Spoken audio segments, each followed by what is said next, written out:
بسم اللہ الرحمن الرحیم نحمدہ ونصلی علی رسولہ الکریم اما بعد۔ آدمی کی پریشانی کا سبب بہت سی چیزیں ہو سکتی ہیں، اس میں سے اس وقت ایک بات کرنا چاہتا ہوں۔ مال جب کم ہوتا ہے تو اپنے کام بنانے کے لیے، اپنی ضرورتیں پوری کرنے کے لیے اسباب کی دنیا میں اس مال کی کمی کی بنیاد پر یہ سوچتا ہے کہ اس سے تو کام چل جائے گا۔ مثلا کچھ دور جانا ہے اور رکشہ اسٹینڈ پہ رکشہ بھی کھڑا ہے، تو پیسے کم ہے تو سوچتا یہی ہے کہ تھوڑا ہی دور تو ہے، اپن چل کے چلے جائیں گے، تو چل کے چلا جاتا ہے۔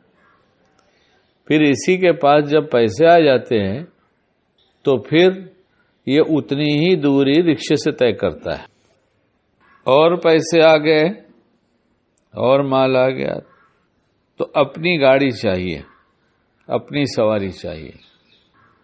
تو اپنی سواری چاہیے، جب پہلے پیدل چلتا تھا تو اس چلنے میں اس کا کچھ مال نہیں خرچ ہوتا تھا، رکشے سے چلا تو اس کا تھوڑا مال خرچ ہونے لگا۔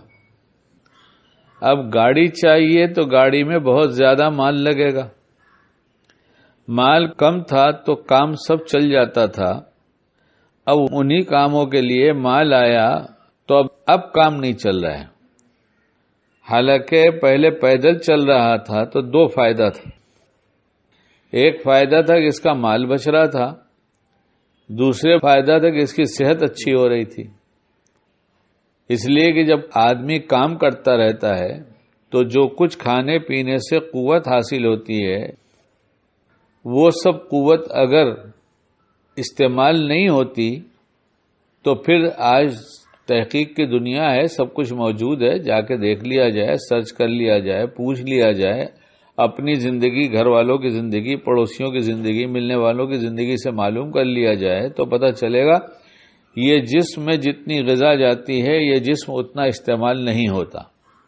نتیجہ یہ ہوتا ہے کہ وہ اندر بیماریاں لگتی ہیں، چربی بڑھی، کولیسٹرول بڑھا، وہ خون کا دوران کم ہو گیا، محنت سے بڑھ جاتا اور اچھا ہوتا، نارمل رہتا، اور چلنے سے جو ہاتھ پیر سر سے پاؤں تک جو استعمال ہوتا ہے، کھانا ہضم بھی ہوتا اور اس کے اندر قوت بھی آتی، پھر بھوک بھی خوب کھل کے لگتی، اور محنت کر کے واک کر کے آتا اتنی جو چل کے گیا تھا، واک نہیں، اپنے کام کے لیے چل کر گیا تھا، تو اس کی وجہ سے اس کا ہضم بھی اچھا ہوا۔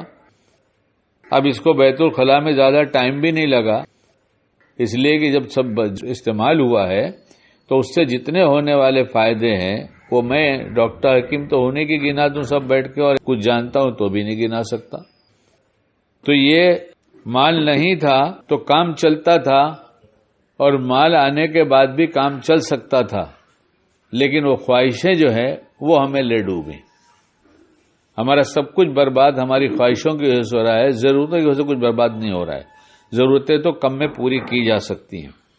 حل یہ ہے کہ پہلے خواہش دیکھا جائے کہ اس خواہش کو کم خرچ میں صحت کے ساتھ کیسے پورا کیا جا سکتا ہے۔ جس اللہ نے زندگی دیا، جو اللہ مال دے رہا ہے، اس اللہ نے یہ بھی بتا دیا ہے شریعت میں کہ مال کہاں سے کمایا، کہاں خرچ کیا، ضروریات زندگی پر خرچ کیا یا خواہشات پہ خرچ کیا۔ خواہشات میں بھی جائز خواہشیں بھی ہیں اور ناجائز خواہشیں بھی ہیں۔ جائز خواہشوں میں جتنی شریعت نے اجازت دیا اتنا استعمال کرنے میں کوئی حرج نہیں، لیکن اگر سوچیں گے تو پھر خود ہی بہت بڑے بڑے منافع اپنے سامنے آئیں گے، اور ہم سوچ کر خرچ کرنا شروع کریں۔ اللہ کے یہاں بھی حساب آسان، اور آج ہمیں اس کا فائدہ دنیا میں بھی ملے گا۔ اللہ ہم سب کو باعمل بنائے۔